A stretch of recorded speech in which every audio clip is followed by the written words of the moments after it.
Welcome back. It's September, and to me that means that I'm going to be meeting up with Rae Knapp, and we're going to be talking about Joshua Bates and what the upcoming events are going to be. Rae, welcome. Yes, every September I see you about this time. Yeah, that's great. Yeah, great tradition. Hey, we get caught up until the new year. So this is the 28th season? Yes. Get out. How can it be? I know, and you're still chair of the Performing Arts? Yes, mm-hmm. All righty, so let's get right into this now. So what is happening then on the what's the first date? October 21st. October 21st, we're bringing a band called the Dreamboats, and they are a four-piece who play 50s and early 60s. Oh. They're considered a retro band. Yes. They dress in the costume, like the suiting that the gentleman did back in the day. They do choreography with the show, and then, of course, play everybody's favorites. They do have some originals, but they're written in the vein of the 50s rock and roll. They've been here before, though, haven't they? They were here before, yes. Yeah. And everybody liked them so much. And then they've gone on. Now they are based out of Palm Springs, California. Okay. So they're coming up from Palm Springs to come to Athens to play. That's nice. That's very, very nice. Yeah. Yes. So we'll try to have an area to the right in the building if people want to get up and do a little dance. Good. Why not? I mean, that music, come on. That's dance. Yeah, everybody be dancing in their seats for sure. But well, they will be. They will be. What time does that particular concert start? They start at 7, doors open at 6:30.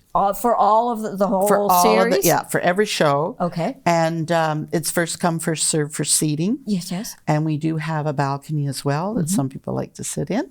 And there isn't really a bad view there, you know. No, there isn't. Tickets. How much are tickets? Tickets are $40. And where do they get them? Well, primarily they can get them online at our website, joshuabatescenter.com. Yes. Or there are a few at the village office for people who are not computer literate or if they just happen to be nearby and they just drop in. Yes, come up. Because there is a fee, of course, for the online ones, as everybody knows. Yes. You have to pay a fee if you buy them online. There's always this administration business. Yeah, exactly. And if they are going to the village office, it is cash and check there. No credit cards at the village office. Okay. Now, there's a play that's coming up, is there not? Yes, and very soon after our first show on November 4th, we're having the play Billy Bishop Goes to War. This play has been around since the early 80s, has won different awards. Okay. Right now, the gentleman that's playing Billy is Matt Evans. He has had rave reviews. Mm-hmm. In fact, Mr. Bishop's granddaughter or great-granddaughter said it just seemed like it was her grandfather up there on stage. Oh, isn't that nice? Yeah, that's a pretty good compliment. That is. There's a gentleman with him, and so it's a one-man play, but there is a musician with him who sets the tone of the scene with his music. So we're going to be going all over when it comes to the emotions of the play, right? Yeah. I mean, we know that it's a celebratory thing. And I mean, anyone who knows World War I history or even maybe Canadian history has heard of Billy Bishop. He was an ace World War I fighter pilot. And so there's going to be drama, of course, but they've also slipped in some comedy too, so that the whole evening will be enjoyable. Yeah. Lighten it up just a little bit. You need that. Yeah. So, okay, then we are going on to the new year. Yes. Whoa. So in January, the 27th, we have Miss Emily. And so people in the area, certainly Kingston, Westport area, are very familiar with Miss Emily. She's played around that area a lot. Yes. Although she's traveled the world. Mm-hmm. She has. And she is, and I'm going to look at the brochure. Please. Look for your brochures, people. They're going to be around. She sings soul, rock, pop, and blues. Oh, she covers it. Yeah. And you know that my primary love is country. Yes. However, I'm pretty hooked on the Dreamboats. But I went to see Miss Emily because she was one of our committee members had brought her name up, and I went to see her, and I thought, oh, yes, I like this.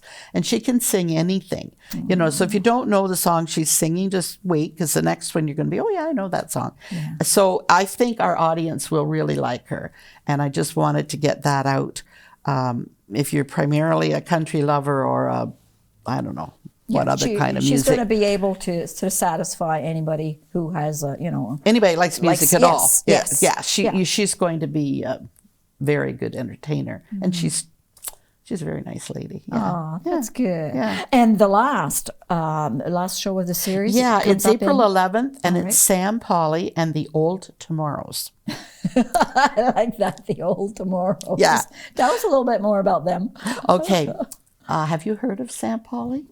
I can't. No, I'm sorry, I haven't. That's okay, because a lot of people haven't. But as soon as you see him in the video, or you see him live, you're like, I've seen you before. Is that one of those? You look just like Jim Cuddy. Well, that's because it's his son. Oh. Okay, thank you for that. Yeah. So, of course, everyone knows Jim Cuddy with Blue Rodeo. His wife, Miss Polly, is an actress, and they have Devin Cuddy, who performs, and then Sam is taking on the family business, but he chose to go by his mother's last name. So Sam Polly and the Old Tomorrows. Oh. Yeah. Well, and they play Canadiana. They play, I don't know if we've got in here what it is exactly. Sam himself says, our sound is a mix of the 50s and 60s, everything that time entailed, rock, pop, country, and a bit of soul. Aww. I wanted to make upbeat music, fun to play, and create a fun atmosphere around us. So he wants to, he's doing this so that he can project to his audience that it's fun. Yeah. It's a lot of fun, so come on out and join me. Yeah. Whoa. And if people are so inclined to look these people up on YouTube or on their websites, you get a little preview. And, of course. Yeah. Of course. And if you want to buy the series, which is available right up to and including the night of the Dreamboats, that you save the price of a ticket. So people end up with 3 tickets. 4 tickets. 4 tickets, for the price of 3. Yes. Okay. Yes. So that's your best buy. And what some people have done in the past, maybe they're not going to be there in January because they go to Florida. Right. Or maybe in April they're going on a trip. They give those tickets to relatives or friends. Maybe for Christmas or just as a little, here's a nice gift for you. So, and it hasn't cost them any extra. They're not wasting their money, so to speak, No. So yeah, I would really encourage people to get the series to save that money. But it also allows us as a committee to have a base to add on to for single tickets, I mean, we make more money on single tickets, so I could be pushing them. But I think that it's better for the audience member, and it's better for us to have that base in the audience. Yeah. Good. Well, thank you. Anything else that you would like to tell us about this series?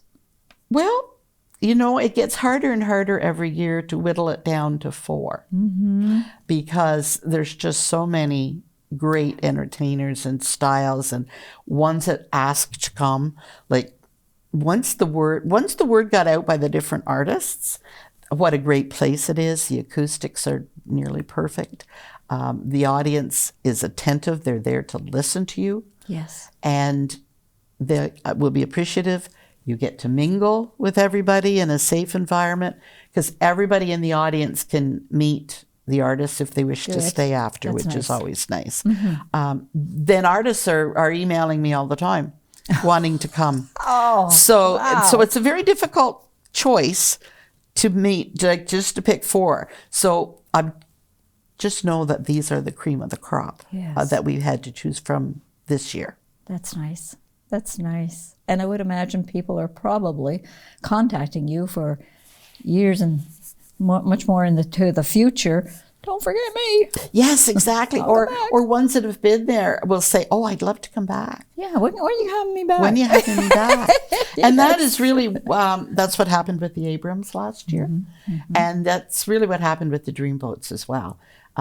They said, we'd love to play there again. And we're like, Well, wow. if you have a great audience, come on. Well, exactly. They'll want to come back. Yeah. Thank you for sitting down with me and telling us about the series that's coming up. Well, thank you for having me. Always appreciate seeing you and having you in.